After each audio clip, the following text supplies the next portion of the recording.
would recommend this course to everybody. I think it's good for new agents like myself. I wanted to learn the secret that all agents had, all successful agents had. And I got more than that. Another day one. Monday, another day one. Start every single day as if it was your first day, and you'll be successful.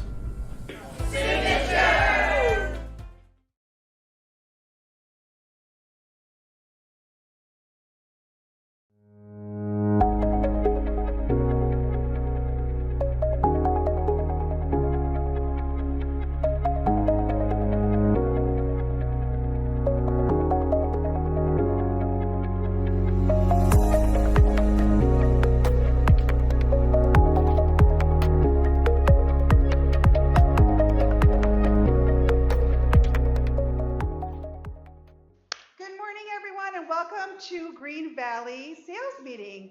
So thank you all for being here today. We're super excited to have you, and we are going to have a fabulous meeting. We're going to start off with our mortgage moments with Myra. Beautiful Myra, she's here. Here she comes with our mortgage moments.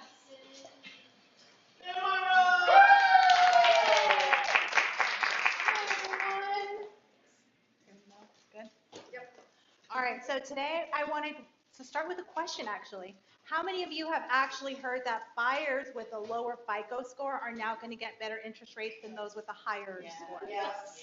It's out there. The funny thing about it is this whole article and everything that's going on was actually announced in January, but it's just now hitting, making the noise because it took into effect on May 1st. But that's actually not true. So they're not going to get, so don't go like pay your bills late or anything like that to get a better interest rate. So what's actually happening, there's something called LLPAs, which is loan level pricing adjusters. So depending on, so many things go into an interest rate. So when somebody asks, hey, what's the interest rate today? Well, it depends, FICO score, what type of purchase, is it a purchase, refinance, is it a primary resident investment? So many things go into pricing out a loan. So on these loan level pricing adjusters, what they're doing is instead of charging so much, points or, fees for these buyers with lower FICO score, those fees are getting lower. So that's why all this stuff. So that doesn't necessarily mean that they're by any means going to have a better interest rate than somebody with a good credit score. It just means they're not going to be charged as many points as they originally would. So, if anybody asks, that's just kind of how to explain it. But definitely our buyers with good credit score are still going to get the best interest rates. Any questions? Interest rates around? There's still going to be, 6 points, like higher sixes. So tomorrow the new CPI numbers come out. So we'll see what, depending on how that goes, that could possibly turn our interest rates a little bit better. But, we don't really know until those numbers come out tomorrow. So probably within the next week, maybe we'll have another update on what those numbers look like. Any new down payment assistance programs? No, they're still the same. So down payment assistance, you have the Home is Possible, you have Home at Last. There's so much that go into each one of them as far as like income, credit, where they are, rural areas or not rural areas. So definitely check with us. Once we pre-qual somebody, we can kind of see which down payment assistance they would fall in. You don't necessarily have to be a first-time home buyer to use down payment assistance, but you are only able to use the program once. So if somebody used it in the past and is trying to use it again, they cannot. They're trying to leave those funds, for other people. The one thing that did actually change for the down payment assistance, where it used to be prorated for most of the programs, it's a 3-year prorated. So if they got $10,000, they would divide that by 36 months, and that's how much is forgiven every single month. Well, now it's not forgiven for a 7-year period. So it's not prorated, I'm sorry, for a 7-year period. So if they get $10,000, that stays on as like a silent second for the entire 7 years, and then it eventually will fall off. But yeah, now they have to live in the home much longer in order for it to be a completely free gift. And that includes refinancing too. So if they refinance, they have to pay that back. Yes. How much actually buy down the interest rate? I'm sorry? How much can we buy down the interest rate? So he's asking how much can you buy down the interest rate? There's no actual like limit necessarily as to how much you can buy the interest rate down, but there is something, what is it, Shelley? High price mortgage loan, so you can't exceed that. So, I mean, I've seen people buy 3 points, but it depends on your loan amount also. If somebody has a $100,000 loan amount, they can't purchase 4 points because then they're going to exceed the amount of fees for the transaction. Any other questions? All right. Thank you. And with mortgages, it's always super important that we have our houses covered. So we have the beautiful Tony who's going to come talk to us a little bit about home warranty for American Home Shield.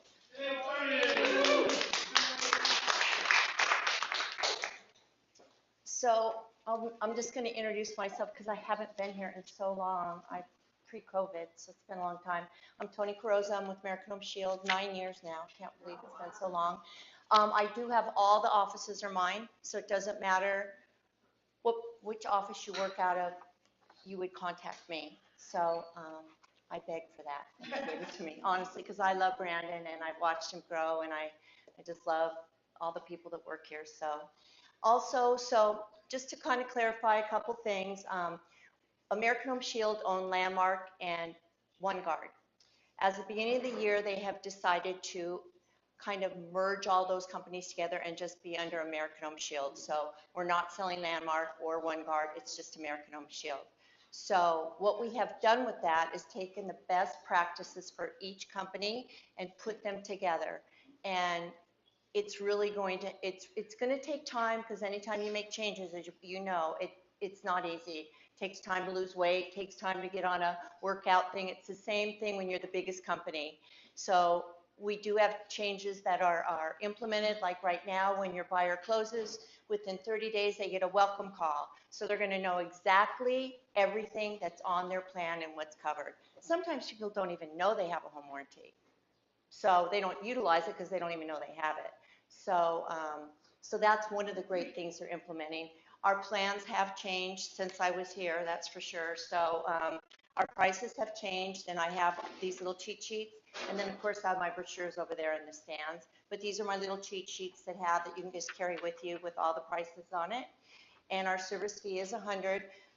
But what is great about service fee is if you have 2 electrical issues, you can put 2 things on one service call. 2 things with appliances, which happen, the ice maker or the dishwasher, you can put those all on one call. Another great thing that we've done is we've changed our codes and modifications up to $1,000. That is a big deal. That is a big deal, especially with water heaters and retros and all that. So it all falls under that codes and modifications. And appliances are $7,000 per appliance. So if you have some of those higher, well, all these appliances anymore are, a refrigerator anymore is like 4,000, right? I mean, it doesn't even have to be the top at the top at the top. So anyway, those are just a few of the things that we have changed, and we're always looking to improve and make improvements and change. So, so I'm so happy to be back here. I really hope to earn your business, and anything I can do to help you. If any questions, I'm going to leave it. Yes? You can put 2 items on a service call. Correct. They have to be the same. They have to be the same appliances or electrical or plumbing. Okay. Yes. So no plumbing or electric. Right, you can't mix them, so, but a lot of times that happens, so it does happen, that especially when people first move in, and that's when we get like 38% of our calls are within the first 60 days. So it happens when people move in. I saw somebody raise their hand. Do you still have a special monthly rate for realtors? We have to give you $50 off on your warranty on all of your properties. Doesn't have to just be your primary, it can be all of them. And always check, because sometimes they might have deals that I don't even know about, and I will fight for you. That's what I'm here for. I'm the girl with the boxing gloves on that fights for you. So the sooner you know about anything and let me know, the sooner that I can try to nip it in the bud. So hopefully don't wait and say, oh, I don't want to bother you. No, bother me. Sending me a text or an email, and the sooner you do that, the sooner I can get on top of it. What is the price difference between a purchase of a home, a 1-year home warranty during the escrow process versus after that? Well, I don't really know because I don't really sell the consumer plan, but as far as for you, you guys can put it on your home at any time and get the $50 off. I wouldn't be able to know because they run specials too, you guys, I have no idea. So things kind of change, and that's why if somebody sees that and goes, oh, my people were on there looking on there, that's why I try to get them to go through you because they go and do their own homework and go on the wrong site. And So if we have clients in a home right now, correct. to have them reach out to you? Yeah, reach out to me and then I can guide them on what they need to do, for sure. So, anybody else have questions? No? Thank you so much, Chris and Roya, that I'm back here. I'm so happy. And Yay. feel free to give me a call. Thank you. Yes, so definitely. I used to work with Tony at the other brokerage before I came over here, and honestly, she is so good about getting back with you guys immediately. And there's some times where it's like an emergency, like it's like, Tony, call me, I can't get through the 800 number, or whatever happens. So make sure you guys are reaching out to her. She's very accessible. She responds to you very promptly. So make sure that you come over and give her a call. And now we got needs and wants. Who's got some houses to sell or buyers? Conrad, come on up here. You have to come up here for the microphone. True. So I have a home coming on the market. We should be live on the 18th. Beautiful home in the heart of Green Valley. The address is 2021 Grafton, 2-story home, gated community, 4 bedrooms, 3 baths. There's a full bed and bath down. Excuse me, all new windows in the home. It does have solar. It is not a power purchase agreement. It's guaranteed $135 a month for the entire contract. Nice. If there's no, we call it escalation clauses or anything like that. What else? They're giving a $2,000 credit towards new carpet in the upstairs because it does need carpet. It's a little buckled, but the rest of the house is absolutely beautiful. There's plantation shutters, all the appliances stay, all the TVs stay, and we'll be at $599. What are the cross streets? Windmill and Green Valley Parkway. Are you allowing open houses? Absolutely. So We'll do open houses. she's going to do open houses. If you guys are doing some open houses right now, call Conrad through the app or just reach out to him through the app, Conrad, and he'll be able to get that scheduled with you guys, okay? Yes. And just FYI, proximity, it literally butts up to the golf course. What is it? Legacy, thank you. Yeah, it's literally right there, so, yeah. Any questions about that? No. Oh, I do not have a question about that. Come on. I have a, just a couple-year-old home in Reverence. It is 1,910 square feet. It has a 14,000 square foot lot with nice strip views. They made an elevated staircase in the backyard to really take advantage of the view. We just had a $50,000 price reduction, so it can do open houses, but you can't have signage, so they're not super spectacular open houses. But it is a beautiful property and relatively new, quiet cul-de-sac. Any questions? Come on up.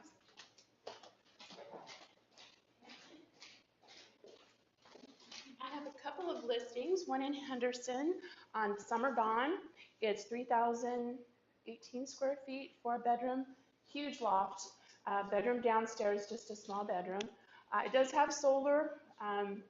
My seller is willing to pay off the lease at closing. So that's $40,000, $45,000. We just had our second price reduction. We're down to $579. They're buying out in Cadence new construction and they need to get it sold badly. They would like to get it sold. I also have another one out in the Northwest in Centennial Hills area. 1,800 square feet, 3-bedroom upstairs. Beautiful downstairs. Needs new carpet, and we're going to give a carpet credit for that. And that one's priced at $389. Very nice. Okay. And I know you're doing open houses, because a lot of my team are actually hitting you up for that, so I know that for sure. Who else has a listing? Come on up.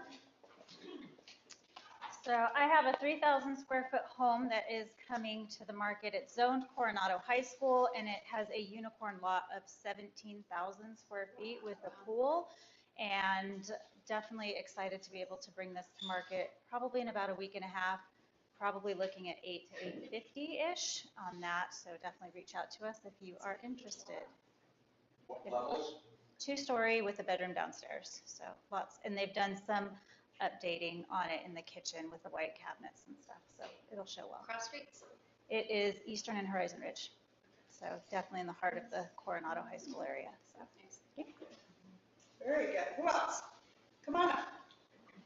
You can introduce yourself too. Yeah. I forgot to tell you guys. Yeah. Because I was saying your name anyways. Okay, my name is Sanyasi Suvari. I'm expecting, not expecting, it's coming soon. It's already signed a listing. It is a custom home in Summerlin. It's a TPC golf course community. It is close to 8,000 square foot. We are listing at $4.25 million. Okay, so we have an, yeah. So 6 bedrooms and 8 bathrooms. It's 2-story.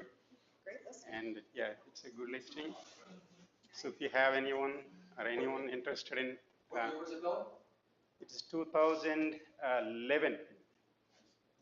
I have to check somewhere, 2011.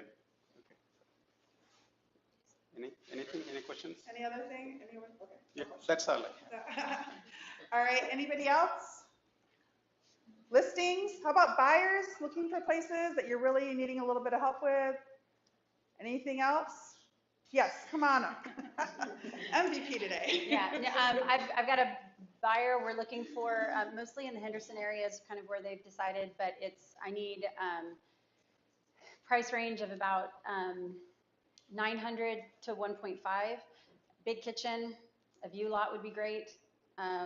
We need 4 bedrooms, a place for a big piano that's not already on the market. So if you know of anything coming up, let me know.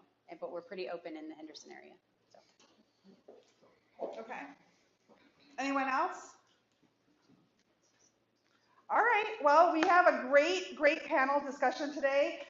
We have our top producers here to talk a little bit. We get a lot of questions as brokers and just as peers that we have a lot of questions about like how to best price the house, how do you come up with a house, what are the statistics that you use, why do you price it a certain way and another person prices another way. So we decided to have 3 of our top producers here to come up and talk a little bit about what their strategy is, what do they do, maybe talk a little bit about themselves and just kind of talk a little bit about what's going to help, maybe some of the things that you can take home with you to, use this for yourselves as well. So we have Nicole Terry, Dulce, we have Lisa Stewart, we have everybody right here. Come on up. And I'm going to get my glasses because I got to ask some questions. So, middle, way over here. Okay, great. So before we get started, can you guys just kind of introduce yourself, tell everybody a little bit about how you're in real estate, what you were doing before this. Do you have me started, Nicole? Nicole Terry. Sure. So before that, I was in real estate development with a family business, and I was a stay-at-home mom for a period of time. And I felt like this kind of transitioned really nicely from the life of raising kids into being able to spend more and more time on my business and for my people, and now it's more than full time. So. And do you have a team? Are you solo? I have a team. I have a Terry group. We have 4 agents with us right now, and a marketing coordinator there who's leaving soon, which stinks. Hired a new guy, starts tomorrow. Oh, okay. And transaction coordinator. So again, we're here. We have an office. We have the fishbowl office in the center here. And then do you have an idea of how much your volume was last year? Yeah, it was, I think I had like 40 transactions or so of just mine, and that volume was, I think, a little over 20 million or so. Nice. Okay. Great, thank you so much. Dulce? I'm Dulce Crawford. Signature, I just joined, I think I'm going on my 2nd anniversary now. I'm losing track, it's on my anyways, I'm very happy to be here. I have long roots in the business, 25 years, and this is my 25th year. And I transitioned from the culinary arts. I actually have a culinary arts degree. I used to work in restaurants, food and beverage, catering, opening restaurants, you name it. It was really, really hard work. I have a degree at UNLV from Hotel Food and Beverage Management. And believe it or not, I think it really gave me an excellent foundation to deal with real estate in kind of an odd way, because restaurant management is all about, just having to problem solve, and, you're just constantly under the gun. And it's about customer service and making people, happy and comfortable. So I feel like those are things that I have incorporated into my style. And I also had an affinity for marketing. I took some classes and always felt like I had kind of a really great connection to marketing. And so when I decided to settle down and have a family, I decided I made the wrong vocational choice because I was working ridiculous hours and there was no time to have children. So I just basically gave it up and transitioned over into real estate, because fortunately for me, I had some very good friends that were already in the real estate business and doing very successful, and they mentored me to go ahead and get my license, and did it while I was pregnant. It was fun. So I never looked back. I mean, it's been a very interesting career, because I literally started, having a baby and trying to figure out how to make that work and do real estate, and I ended up having to make it full-time quicker than I wanted. It was sink or swim, and so sometimes those kind of environments really force you to actually really challenge yourself when you're in a sink or swim and you got to start paying the bills one way or another. So, that's what, my background was like getting in, it was like by fire, baptism of real estate. So, I've worked under some very interesting brokers. In town, and I've gotten a very diverse background working with those brokers. I think the one thing you have to remember is that there's always things that you're going to learn from your brokers that you're going to be like, yeah, I like that, that's good. But even more so, sometimes you're going to learn things and you're going to, no, that doesn't work. That doesn't work for me, that's not my style. And if you really embrace knowing the things that don't work and try and figure out how to make them work and become your style, and servicing your clients, then I feel like some of those experiences have been better for me than any of the experiences that I've had. And in the 24 years, I mean, right now we're dealing with this interest rate environment. I mean, honestly, I started, it was 9.5. So, when people are crying about paying 6%, I mean, that's nothing, and then you have people that were paying 11, years prior to that, so, you really have to sell, the dream of home ownership is always going to be better than, worrying about an interest rate. You can buy the house, not the rate, you can always refinance later.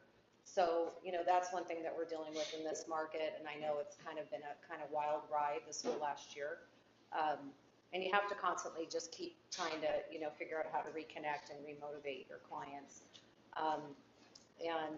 What was the other thing? Your volume. Yeah. Oh, I can't remember. I'm always over 20 million generally in the last, I don't know, almost decade. So that's one thing I do well, is I'm very consistent. No matter what the market is, I've always figured out how to, like I said, kind of take a lot of those past experiences, figure out how to shift, and create a new dynamic that's going to, again, get, a connection to clients. And for me, it's about client relationships. I don't think about the dollar signs and the commission. I always think about the relationship, my client, what's going to work for them. And the rest of it just comes very naturally. I'd rather have friends at the end of a transaction than somebody that's really upset with me. And, and that to me is more important. So that's going to work into how I do my pricing when I'm getting properties listed for sale.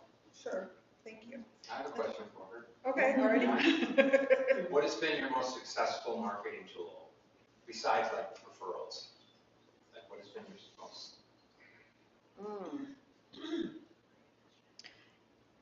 I just am always reshifting my marketing. So, I mean, I'm always, thinking about the market and the dynamic of what's going on in the market and what do I need to do something differently to capture new clientele, because I'm always challenged to bring in new clientele besides the referral. So, I mean, yes, you've been in business 25 years. It's important to, culture those relationships and constantly having marketing going out to them. But I think that I would have to say it's finishing the sale right, the transaction correctly at the end. I think that is probably the number one best thing that I can say, is that the majority of my clients would give me a 5-star rating. I've had very few people that ever would give me less than 5 stars. You know, there's very few people that I won't go the distance. And sometimes, you know what, even if they're wrong and you're right, you just got to make it work, you know, and you have to swallow your pride. And if you're going to have to kick in something to make it work, then make it work, because it's not worth going out and selling a darn house again, you know, or it's not worth, like, I mean, sometimes it is and sometimes it isn't, but 80% of the time, just get the deal done. Close the deal, don't have an ego, and service your clients. And, you know, and sometimes, you know, if you do make a mistake, swallow your pride, say sorry, and fix it. Most people are very forgiving, you know, when they see that you're sincerely trying to, you know, because we all make mistakes. I mean, nobody's perfect. Absolutely. Linda? Leslie? Leslie? Sorry. I don't know why I use Linda or Lisa, it's fine, I'll ask Leslie, you. Lisa. So Leslie Stewart, I am team lead with the Stewart team, and I'm a native to Las Vegas. I actually went to UNLV and majored in real estate, so not a lot of agents do that. I did commercial mortgage lending out of college, and then I had children, and then I had more children, and then I had twins. So then I stayed at home for a while when they were little, and then when my twins went back to school full time, I thought, oh, I'm gonna go get my real estate license because it offers lots of flexibility. Yes and no. So it's definitely been a great learning experience. I came into the market in 2010 when we were at pretty much the bottom of the market, so I could only go up at that point, but we were probably 90–95% distressed properties and full of short sales and foreclosures. So definitely, you know, broke my teeth in a crazy market. So it's been great. I've got a team. We've got a couple agents on the team, and then auxiliary marketing and transaction coordinator support and sales operations manager and an ISA that we are working with. So looking forward to some, you know, great opportunities as we're all navigating this market that always is shifting and pivoting. So, and our volume last year, we did about 30-ish transactions, and we were at about 15 to 16 million in volume. Good, awesome, very good. And I know before we get into the stats and everything, everybody's really curious about like your day-to-day, like what do you guys do? Because Dulce, you mentioned that you're always consistent. We would like to know, like, what is your process every day? What do you have a routine? If you know, if you do, what is that you can share with us? And anybody can take it. Nicole. Well, I would love to have a routine. It's on my list to have a routine. You got it on the list. That's good. On the list, my morning routine. I did that for a while, and it just felt so amazing, and then I stopped, and so it's on my list. But I come into the office every day, and that's the number one thing is I focus on my business every day. And it's really easy in this business not to, because life just gets in the way and your to-do lists feel like they have to get done right now, but that's not what has to get done right now. What has to get done right now is we have to create the business for tomorrow, today. So most of my clients, well, I'm actually a good split of 50-50 referral versus finding me online. And I have good reviews, and that has been a catalyst for people always, they'll end up going to my website, but they've always told me they researched me, and that's, you know, they feel really proud of themselves for, you know, doing the research and finding me. And those people usually are very motivated and eager to work with somebody who likes the things that my clients have said about me. And like Dulce, I feel like that the relationship with your client is the number one thing. And I also would much rather have a pleasant experience, because I'm in this job to make money, but I also want to have a good life. So I really don't want to deal with people I don't like, and I don't want to deal with assholes, and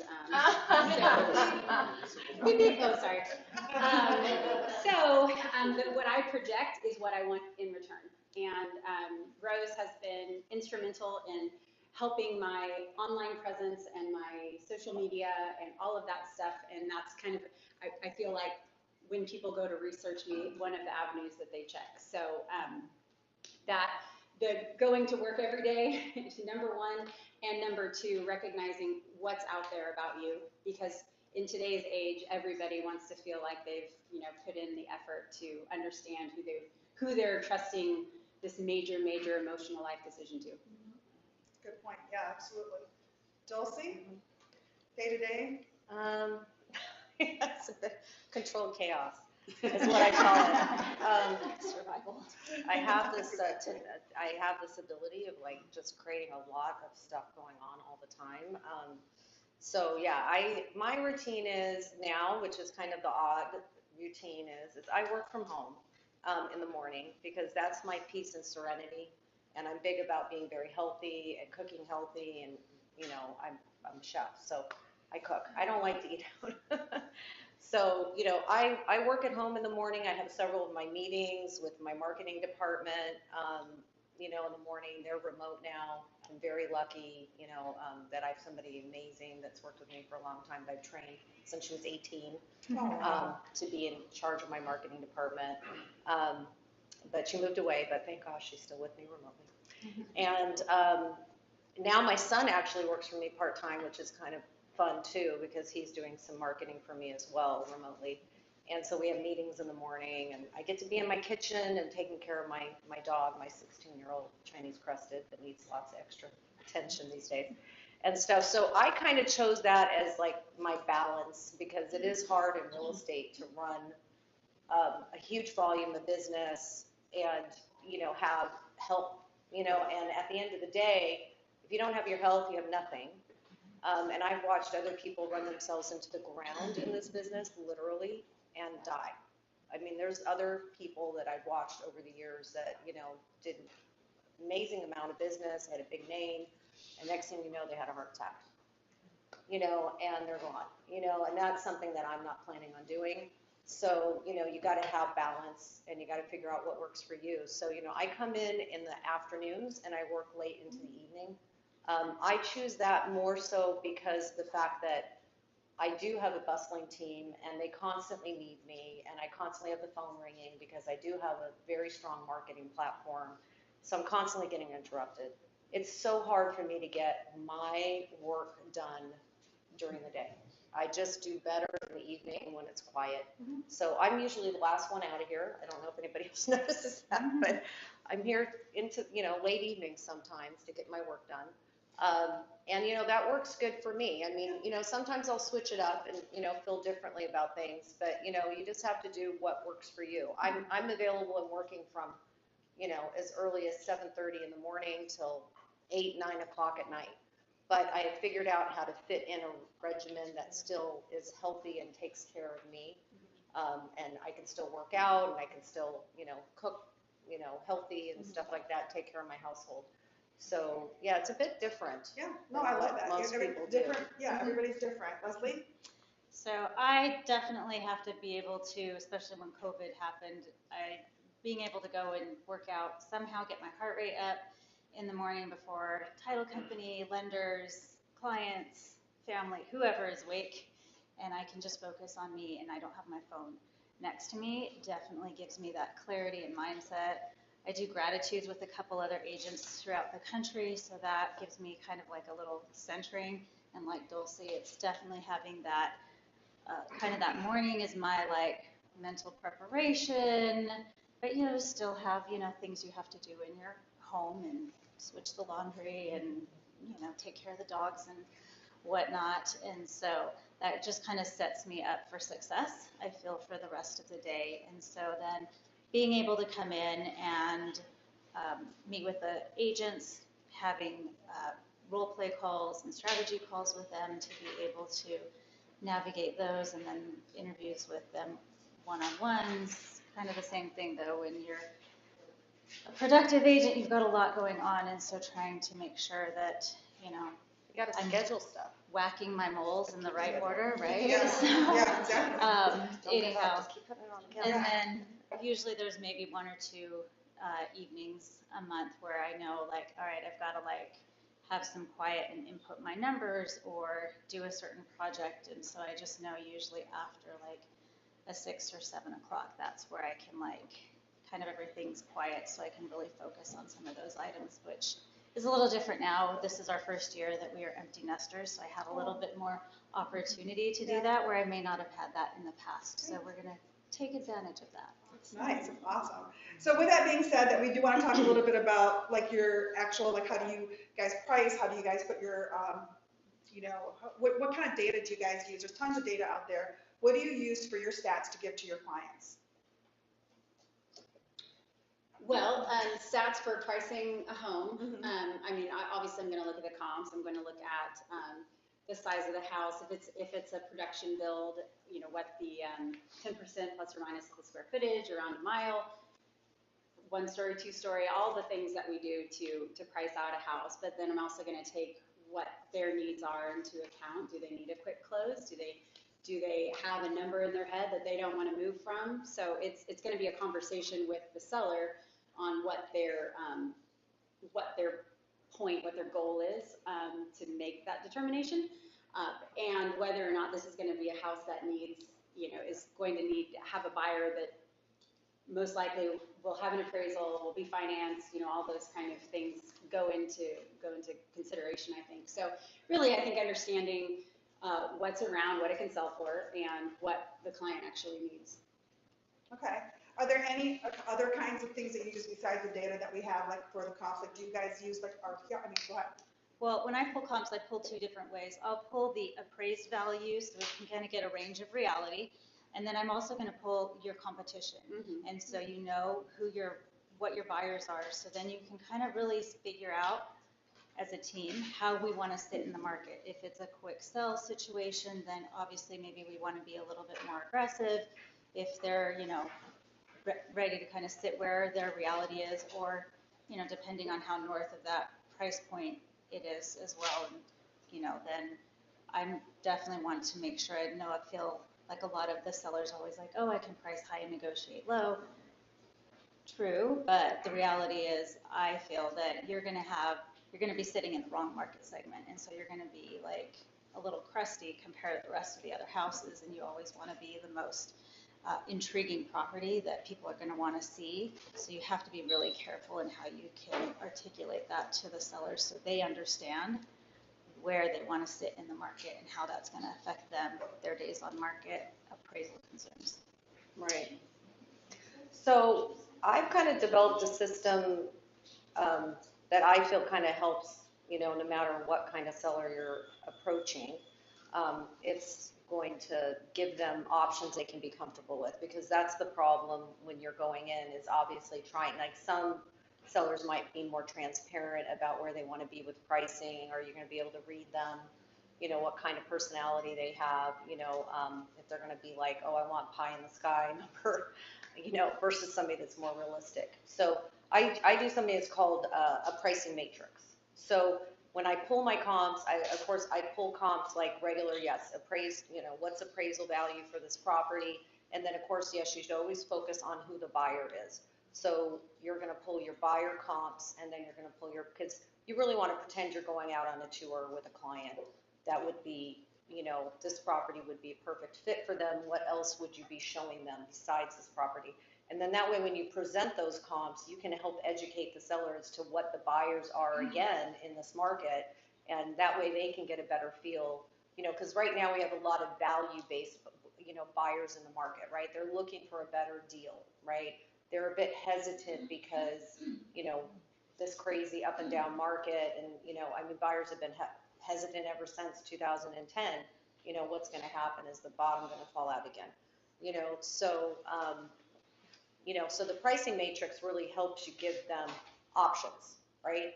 And so when you do the comps, you can basically come up with, I pick one property that's the perfect property for the absolute highest price you could ever push the property to and still get bodies in the door, right? Because it's all about numbers. You got to get bodies in the door.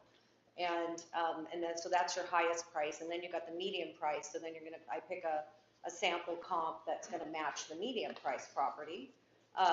And then I pick something that would be the, you know, rock bottom, quick sale, you know, property. Most sellers aren't interested in the rock bottom number. but it does help when you give them that dynamic. And then when you use, I love Cloud CMA because they do have some really great graphics. They've got the pyramid, they've got the days on the market chart. So I use that to help educate the client as well on when you overprice the property on the pyramid, you literally only have at medium pricing 6 out of 10 buyers, right? They're actually going to look at the property. And then if somebody decides to go up 5 or 10%, you literally lost everybody, right? So you went from having 6 out of 10 to like 1 or 0, So those graphics are really, powerful when you present them and you're matching them up with the pricing matrix. And so then people can pick. So I give them that pricing and then we can have a discussion. And the other thing I do is I'm actually a staging expert, so I don't know if everybody, or maybe a few people do know this. So in my crazy time, extra time I have on my hands, I love doing staging, and so I stage property. So usually the highest price is going to be aligned with the property that's in staged condition, right? So either that house is already presenting that way, or I'm going to give them a plan of how we're going to get it into that kind of condition. So I give them, I give them the options, and sometimes even the pricing, because I also do renovations. So because of that background, I understand the costs and stuff to renovate property. But you don't have to go that deep. That's just me. But basically, you can match these graphs with the high, the medium, and the low. And then that way, when you're approaching them, you're not feeling like you're pigeonholing them into a price. Never give them one price, because you're just pigeonholing yourself into something that either is not going to work for them, or it's going to be wrong, right? And the last thing you want to do is go on the market and be wrong, right? Because you're going to get blamed. Right? I mean, it's your fault. Doesn't matter how much, make them sign the comps too. One of my best advice I can give you, I see so many people in this business that don't take the time to, if they pull the comps, they don't make their clients sign the comps. Make them sign the comps. Make them own the decision, right? Don't make it your decision. This is a team effort, and I let my clients know that from the very beginning. Look, this is a team, we're going to work as a team. We're going to decide the pricing as a team. It's going to be the most important thing you're going to do besides picking your realtor is pricing your property. Let's do this together. I'm going to give you the best educational materials possible, the best stats and everything, and pricing options, and then they can feel comfortable. So what I find is that, I don't end up with somebody thinking that I'm underpricing their property most of the time, unless they really had totally unrealistic expectations, which a lot of those you don't want to work with anyways. But sometimes you even find somebody that goes, Dulcie, I get this one and I get that one, but can we do something in the middle, between this one and this one? And yeah, sure, we certainly can. Let's customize that and come up with that price, So when you give people options, they feel more comfortable, right? Then they feel like, like they don't have options. And so I just, I find that team effort really helps you and assists you down the road as well. Because again, if the market shifts and all of a sudden nothing's selling, you're not going to be held accountable that you gave them one price or the wrong price. And I know, unfortunately, a ton of agents in this market just love to tell sellers whatever crazy price to get them under contract, and that's their style. That's not mine. I just really don't want bad relationships and, people pissed off at me because we overpriced a property.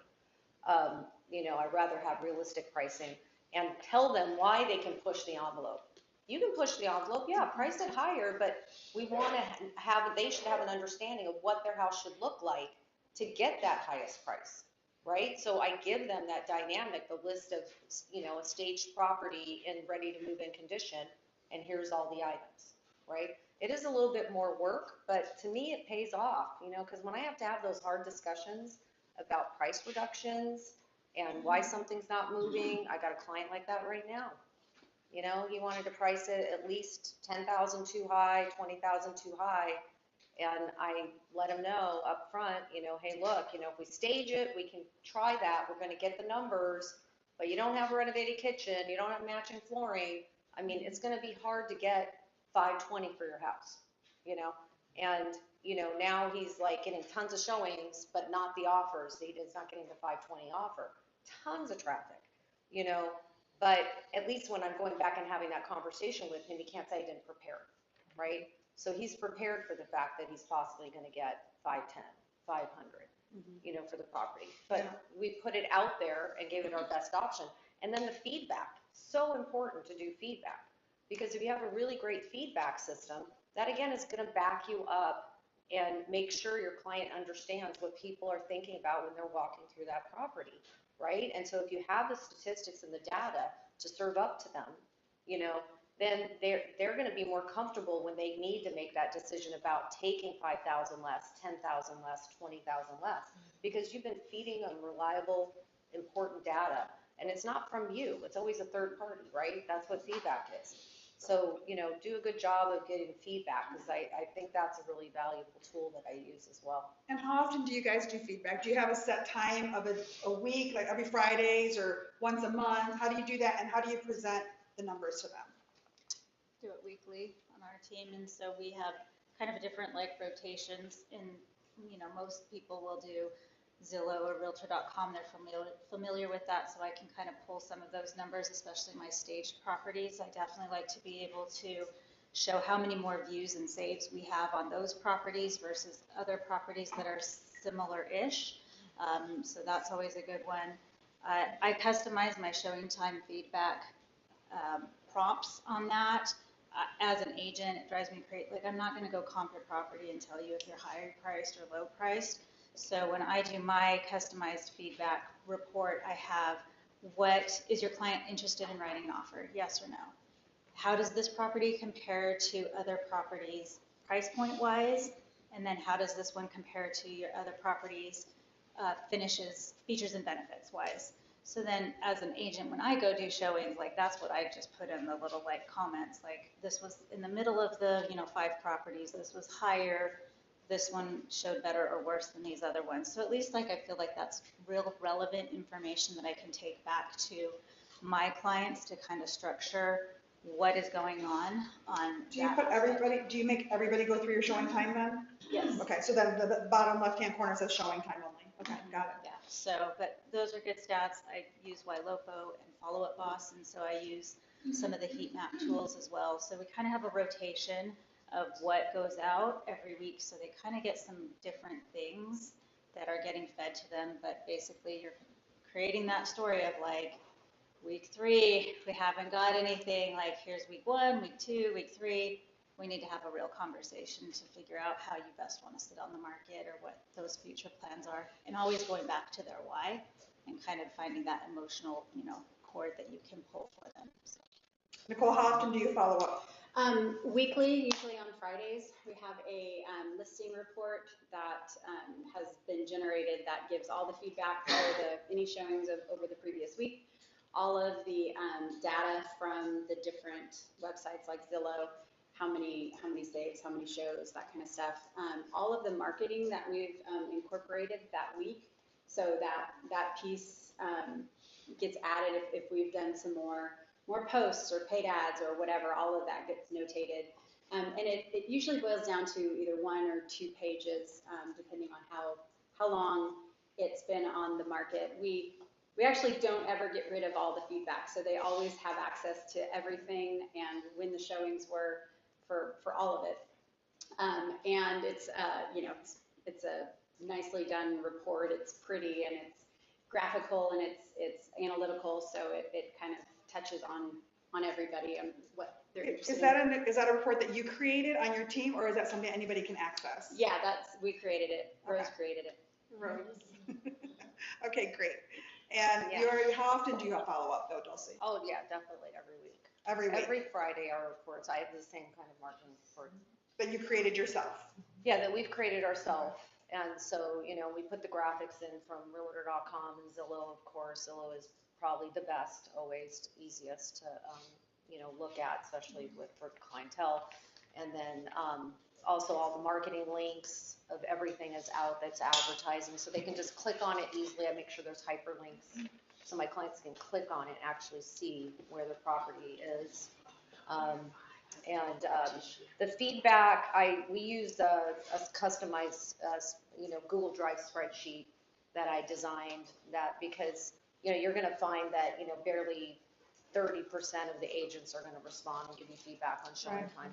You know, so I have the assistants in the office call text one more time, once to twice, depending on what kind of challenge I have with that seller is. Or, you know, if we have a hot property and we think there might be a couple more buyers out there, so I'll have them attack that maybe once more before we turn in the feedback. That way I can say to my client, like the same one that I'm having a conversation with, the offer that came in that he didn't like from yesterday, you know, hey, look, we've already reached out to everybody. You know, I mean, if you look at your feedback, and then it's also important to have really good feedback reports for open house. Yeah. You know, and again, I'm telling you that ammunition, I mean, this guy that I'm working with, he probably would have never given me $1. But because I have so much ammunition from 10, at least 8 to 10 people every open house for the last 2 open house events. And then, you know, plus lots of showings on average, getting about 6, 7 showings a week. You know, when you have that kind of feedback and somebody's saying to you, well, I don't understand why we're not getting offers, you know, well, here's your feedback. You know, people are complaining. They don't like your kitchen. They don't like your floors. They love the staging. They think the house looks fantastic. They love the new paint that we put up. You know, it's clean, it's fresh, you know, it's in a great neighborhood, you know, but, you know, he gave me, he budged, right? And I got that budge because I did the extra work, right? And I could say, hey, look, I even double checked with these other 2 people and a couple investors and, you know, asked them, hey, if they're interested, they're going to be writing offers. And I'm like, look, nobody else come to the table. This is it. You got these people right now.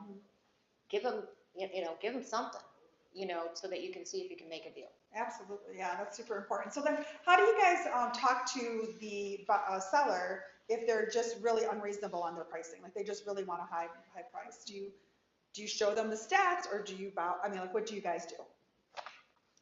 Well, yes, the stats, the feedback, all of that, and I think it, you know, you have to have a ready, willing, and able seller to sell a property, and there might be some kind of an emotional connection that they can't let go of, and that means the property's not going to be sold right now. And so I think having that understanding, that conversation with the client, and really understanding what the pull is to sell.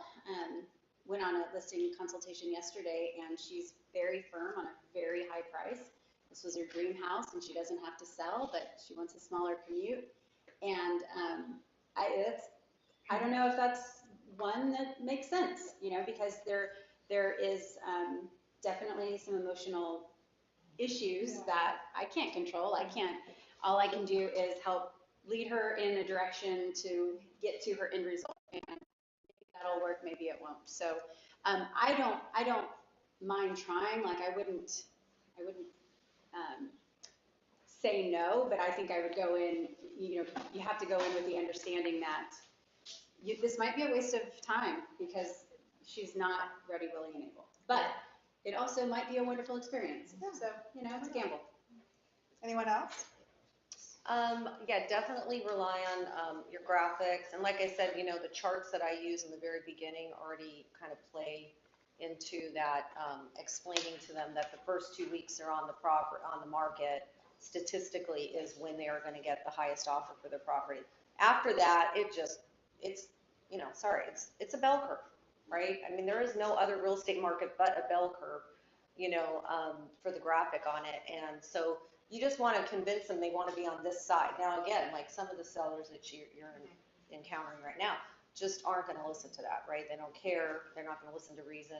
You have to decide whether you're going to take the risk to work with them or not, you know, on that situation. But if you can get anybody that, you know, has any kind of reasonable thought process, you know, those graphics and playing into that and them understanding the fact that the bell curve is the market, right? As soon as you get on the other side, you're dropping.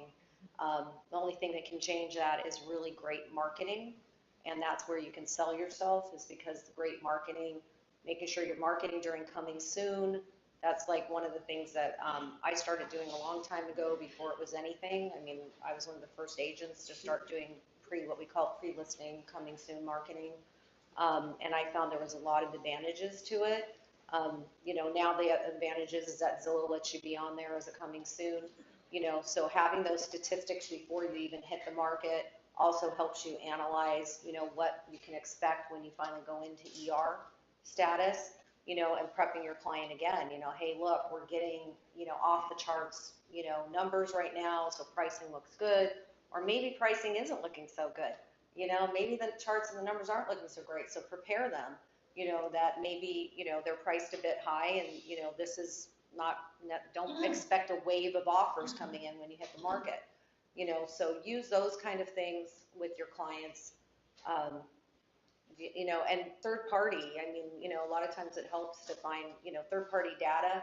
So articles, look for articles, look for, if you have great mortgage lenders, a lot of times, they have data and stuff that you can rely on as well. And you want to pay attention, because, if the Fed's raising the rates, it's going to usually affect the market. So we generally slow down for a little bit, and they have to be prepared for that, because I always call it a, it's like buyer shock, right?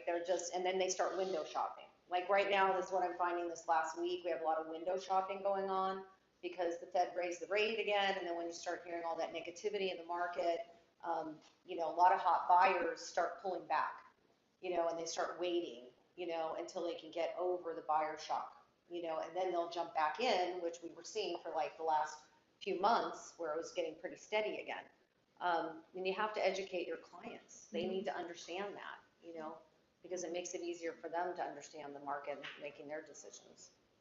So for me, a lot of times when I'm at the kitchen table having these conversations, really it's drilling down to figure out their motivation and their why, so you can really tap into that future pacing as well. And so a lot of times they come at you with, they've got this on Zillow and they feel that they are very confident. And so I think you have to be able to pull them from their place of certainty to uncertainty, because we definitely know more of the pricing and what's going on in the market than them with their one little home. So I like to be able to ask those clients, well, tell me about your experience in pricing property.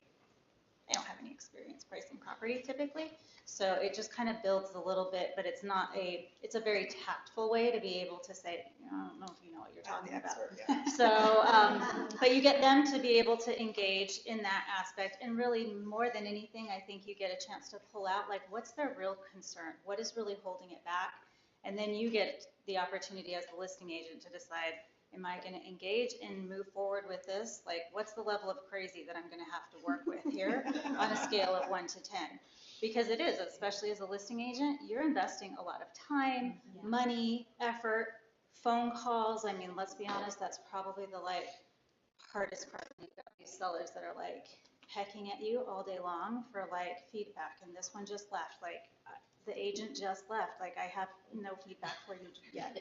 So, you kind of have to gauge that. But being able to create that uncertainty, and sometimes not necessarily talking at them, but I do also like being able to provide those third-party resources, because then it's not from me. It's not as challenging, or it's conflict. But I like to be able to reach out to the, I have a handful of appraisers, so I'll call the appraisers with, hey, what are you seeing out in the market in regards to seller contributions? Are you hitting value on most of your properties? I'll call the title companies and see, where are you at with contracts? Are you higher in your volume, lower in your volume this week? Are you seeing a lot of cancellations? With my mortgage lenders, I'll ask them, where are you at with rates? And what are you seeing? Are you seeing more applications that are coming in? So it's kind of that leading versus lagging indicators as well. So definitely, I like to be able to see how many mortgage applications are coming in. Showing time also provides how many buyers are coming out as well. So those give you some insights there. Lagging indicators are always going to be those properties that have closed and sold. So you got to, be able to know how to and where to drop all of your nuggets of data within your conversations with your sellers. But I think the biggest thing is being able to plant those seeds of uncertainty with them, so you can prolifically come up as the expert, and then you take control and navigate the transaction, because that's really what we get paid to do. Yeah, exactly. So last question before we open it up for questions is, what do you say to someone who says, how's the market? How's the market? Well, Go ahead. So that's definitely something that I want on my team, to be able to have a very succinct answer to, because we get asked that all the time. I go to a bridal shower, a baby shower, church, you're at the bar, on the golf course, wherever you're at in life, family, because really everybody knows you're in real estate. That's your question you get asked all the time. And you definitely want to be able to structure it so you are in a position of authority. I know, at first I was like, oh, I'm busy. It's good, but it's very vague. So, and you have to be able to shift it with the market. So right now my script for how is the market is, I know there's a lot of uncertainty that people are getting fed. And so we want to be able to create opportunities, which we have on our team. We've got a lot of opportunities for our buyers and for our sellers and for investors. What aspect of the market interests you the most? That's a great answer. I honestly did not know it was already 10:30. I'm so sorry, because I thought it was like, it went really fast, didn't it? So what we can do is we can ask questions through the app. So we can find all three of them through the app, ask questions, and they're happy to help you. They're happy to answer any questions that you have. They've been many years in the market. So please reach out to them. Again, thank you so much for being here. Don't forget, May 18th, we have our Money and Mimosas here for a prospecting workshop. So I'd like all of you guys to be in attendance. And we're having mimosas. I mean, come on. All right, guys, thank you so much for being here. Have a great day.